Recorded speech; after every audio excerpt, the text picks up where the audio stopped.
Oh hey, what's up? It's almost like there was an Apple event today and you're here for some hot takes. That's super interesting because I just thought of some hot takes that I wanted to share with you. So welcome. Come on in. Get subscribed, leave a like. Let's talk about it, all right? So Apple just held an event today. I don't know if you noticed that from everyone in the tech community that was talking about it. And there were mixed reactions, as is almost always the case with an Apple event. Some of those were fair. Some of those I think were utterly absurd. The people that were upset for things that had absolutely no reason to be upset about. And so today, rather than just sort of regurgitating everything that Apple said, we're going to talk about what's new, talk about what's disappointing, what we expected, what panned out from leaks and what didn't, as well as what is to come. So sit back, relax, and let's get started.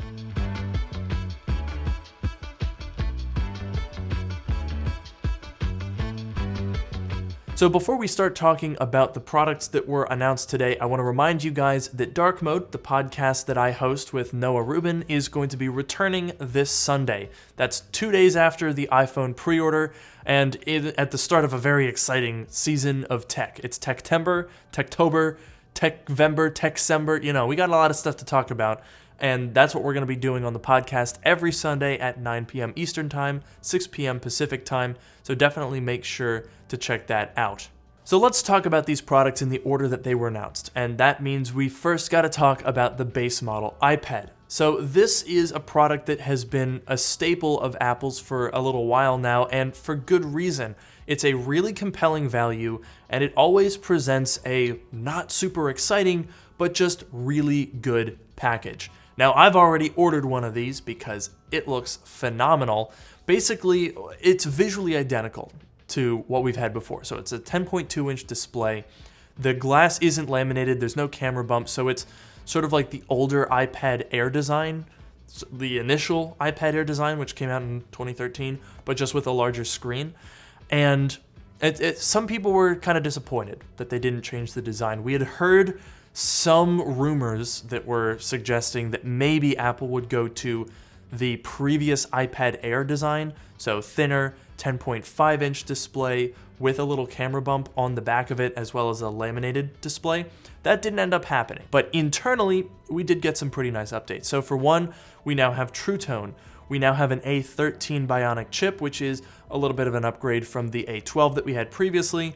And we also get Center Stage, which is honestly a pretty big upgrade. And the fact that that is coming out on the base model iPad, whereas the iPad Air, which also came out last year, currently doesn't have that, to me that says that the iPad Air is going to be due for an update probably this fall. But one of the biggest updates to the base model iPad in terms of its significance is that it now comes with 64 gigabytes of storage as standard instead of 32. That is huge. 32 gigabytes was always a little bit low. Another thing that I would definitely keep in mind with these is $329 now, but give it a couple of months and there will be Best Buy, Micro Center, Walmart deals that knock $70 off of that. It's going to be like $250, $280. Those are going to be some absolutely killer deals. So if you need a cheap iPad, this is going to be a really, really good option. All right, now we got to talk about the iPad mini because honestly, that was my favorite thing in this whole event. That was it. I thought this was a pretty good event. Some people were disappointed, which we'll talk about in a little bit, but the iPad mini, no doubt, is a really, really interesting product. Personally, I think it's a really compelling option because I use my iPad Pro 11-inch away from accessories pretty frequently. I use it in vertical mode. Sometimes when I'm filming news videos, I have articles pulled up there or I have a script pulled up there. I use it all the time. I even use my iPad Pro 11-inch more than I use the 12.9-inch because this is more of a laptop and it's not really thinner or lighter than a laptop or more capable than a laptop, so it's kind of weird. So the 11-inch iPad Pro I think is a bit more of its own niche, and then this iPad mini is even more of a niche, but it's a niche that I'm really interested in exploring. I'm not quite sure yet what the sort of iPad mini meta will be, like the use case that makes it really cool, but I'm really excited to try it out. So basically it's a shrunken down iPad Air, right?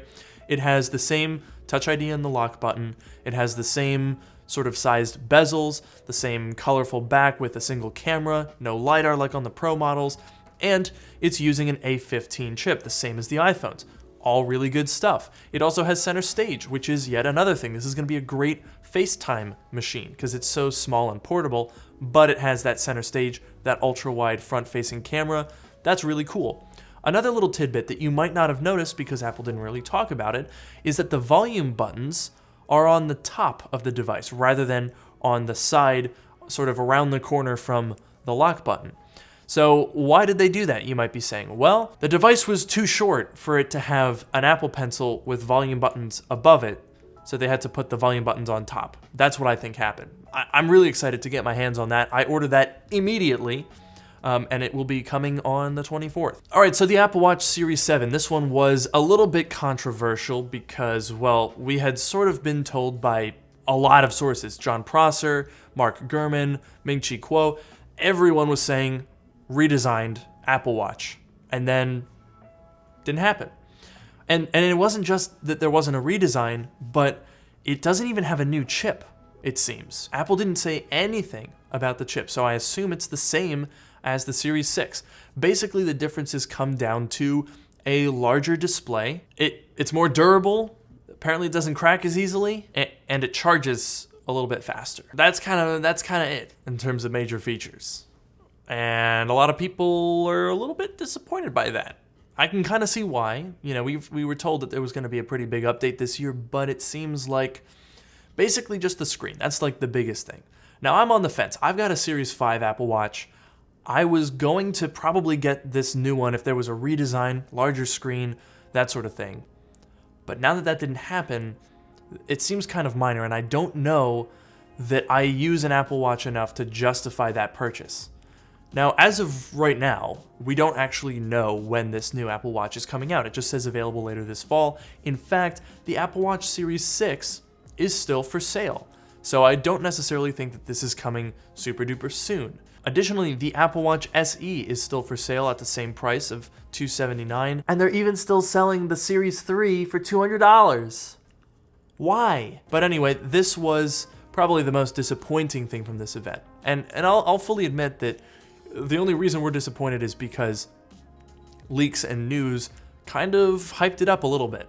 I don't think I really talked too much about the Series 7, come to think of it, because Apple Watch stuff isn't really my forte, but I can see why people were disappointed. Alright, so the main event of the show, the iPhones, this took up nearly 40 minutes, which is surprising because when you actually think back on it, this year's iPhones weren't the biggest upgrade. I don't think that's a surprise to anyone. That's basically what we have been expecting for months now. And so it was definitely interesting to see people saying like, oh, this is so disappointing. I'm like, it's kind of exactly the same as what the rumors and leaks have been saying, right? So the design that John Prosser leaked, the renders that we saw from Ian Zelbo, they were basically spot on. Those CAD models were exactly accurate. Basically, the biggest upgrade, in my opinion, would be ProMotion on the 13 Pro. That's a really big one. I'm really looking forward to that. And also the Pro camera system got a pretty major upgrade. So as people had predicted, there's also a new pink finish, but I have to say it's a little bit more toned down than I would have liked. I thought that the idea of having a pink iPhone was really, really cool, and we got it, but it's so pale. It looks almost exactly like the white one. So I think they definitely could have sort of dialed up the saturation on that pink and it would have been a little bit better. I gotta say, I missed the green. I thought the green from the iPhone 12 was great. I'm also kind of missing the purple. I think the purple kind of does it for me more than the pink because the purple's more saturated. But as far as design changes, obviously pretty minor. We have a new diagonally oriented camera system on the back, and the reason that they did that is they put this sensor shift technology for the image stabilization and increased night mode capabilities. That was something that was introduced on the 12 Pro last year, but now we're getting it on the 12 mini, the 13 mini, and the 13 as well. See, I literally can't even get these things straight. They look so similar. The only other difference is the notch. Now, Apple didn't talk about this a whole lot, and I think that speaks volumes about what a minor update it is. Basically, they moved the speaker up to the top of the bezel and made the notch a little bit less wide.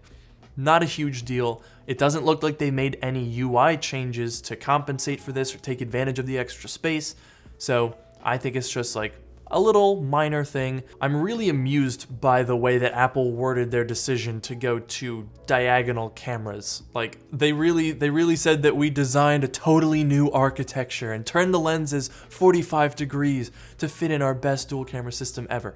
They just kind of went like that a little bit. The thing that I think is going to make a pretty big difference with the new 13 is the bigger batteries. So we're getting 1.5 more hours of battery life on the Mini, and we're getting 2.5 hours more battery life on the regular 13. That's pretty big because one of the big disappointments with the iPhone 12 series was that battery life wasn't really all that great. So now this should rectify that situation, especially for Mini fans. I've got an iPhone 12 Mini. I absolutely love it. And the fact that it's now going to have better battery life with the 13 Mini is a big upgrade. And I'm glad that they're still at least caring a little bit about the Mini form factor, even though it's supposedly going to be going away next year. So Apple put the most energy into the camera systems on the Pro iPhones, and I think these are some pretty solid upgrades. Now, I get that a lot of people don't really care all that much about the Pro cameras. Like, honestly, some people just use the cameras for taking pictures of things they want to remember and putting them in their camera roll, or funny pictures of their friends, you know? And that's totally fine, and that's why the iPhone 13 exists. Frankly, if you're not interested in the Pro cameras, then you probably shouldn't buy an iPhone 13 Pro. So for one, the thing that I'm really interested in is the macro photography. So apparently these phones can focus as close as 2 centimeters with the ultra-wide camera. That is really cool, and I can't wait to try that out. There's also upgrades to the telephoto lens. It can do 3x zoom now, so you've got a 6x optical zoom range on these phones. It also has some cool software features, like the fact that you can shoot cinematic video, adjust the aperture, adjust the focus after you've shot the video. That's really cool. That's basically the portrait mode for video that we had been talking about. They just called it cinematic mode, which is, I guess, a little bit more of a broad term, but it's basically that functionality, and I'm really excited to try that out. So a lot of that is software side, right? So it kind of makes you wonder, is it gonna look good? Is it gonna work reliably? We're gonna have to find that out, so make sure you're subscribed because you bet I'm gonna be testing it. And these new, absolutely gigantic cameras also give you some improved performance with low light, which I think is a welcome update. Night mode should be better. It also works on the telephoto now. We're also expecting to see better fidelity from the ultra-wide camera, which has always been a little bit fuzzy, a little bit grainy, especially in low light situations where the edges would really start to fall apart. So I think that's going to be another big upgrade here. So it is predominantly a camera upgrade, but we do still have nice things like the new blue color, which looks really good. We also have ProMotion, which I'm really excited for. I mean, that was something that we thought we were going to get last year, and then people were disappointed when we didn't, but now it's here, and I'm happy about it. But it's not a game changer, you know, it's not going to be a deal breaker for avoiding an iPhone 13, specifically for ProMotion. The same thing goes for the battery life. Battery life is something that we wanted to see a little bit better from the 12 series, and now it is, so that's good. These are incremental upgrades. The big theme with all of the products that we saw today was incremental updates, except for the iPad mini. The iPad mini was pretty radical, but the base model iPad, the Series 7 Apple Watch, the iPhone 13 and 13 Pro, they are incremental, right? So I think one thing that I've noticed from the takeaways is that the people that have had negative opinions have just been basically, Apple didn't do enough. Nobody has really been saying that what Apple did do was bad or wrong. They're just saying that it wasn't as interesting as they wanted. But I've seen a lot of people saying, oh, well, the iPhones this year got ruined by the leaks, and I can't help but disagree. I think with or without leaks, people were always going to be disappointed, quote unquote, with this year's iPhones. Every time Apple doesn't do something radical, which is almost always, people get disappointed. Now, I can't exactly come out here and say that I'm super thrilled about these new iPhones. I'm not going to try to tell you that these are the most exciting things in the world. I'm not that much of a sheep. But to say that they suck because they were incremental improvements that we were expecting doesn't really hold up. I mean, when has Apple really done some absolutely radical, crazy stuff with the iPhone? It's almost never. Honestly, it's kind of hard to take seriously all of the disappointment that people seem to have over Apple events these days, because, I mean, it's not like anyone was hyping you up for something that didn't happen as far as the iPhone. I get it for the Apple Watch, there were leaks that didn't pan out, whatever. But for the iPhone, the leaks were very accurate, and so you kind of knew what was coming. It seemed like people before an Apple event are just kind of like, oh my gosh, everything's gonna come out. We're gonna get new MacBook Pros. There's gonna be a Mac Pro. Apple's gonna release a new OLED monitor, and it's gonna be $49. There's gonna be a new iPhone design. There's gonna be 17 different models, and it's gonna be this huge update. But then as soon as Tim Cook walks out on stage, oh, this sucks. This is so boring. Apple's bad. I'm never gonna buy Apple ever again. This is so stupid. My goodness, it's annoying. Like, can't we just enjoy a tech event and take things at face value? Yeah, okay, the iPhones aren't the most crazy thing in the world. The base model iPad isn't the most crazy thing in the world. Of course it's not gonna be that crazy. It's a base model iPad. What exactly do you expect? People were sitting in my comments saying, Luke, what are you talking about? There's no Macs. This is so boring. I have never said that there was gonna be a Mac at today's event. Not one credible person ever said that there was going to be a Mac today. And yet there were still people that expected that for some reason. And I'm sorry, but if you are disappointed because there were no Macs at the iPhone event in September, that's on you. A Mac has never, ever come out at a September event. There is no precedent. Nobody was saying that. So why would you get your hopes up for that? People just kind of think about whatever they want from Apple, and that's what they expect at whatever given event.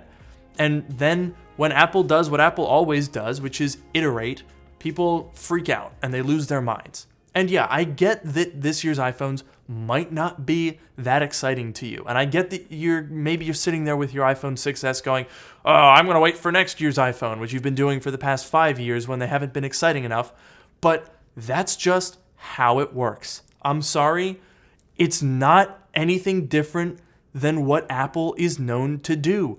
And maybe it doesn't knock your socks off, but don't act like it's the end of the world. Wow, that was a bit of a rant there. Anyway, I'm looking forward to these Apple products. As I said, they're not the craziest things ever to come out, but honestly, I think everything today was solid, maybe not the most exciting.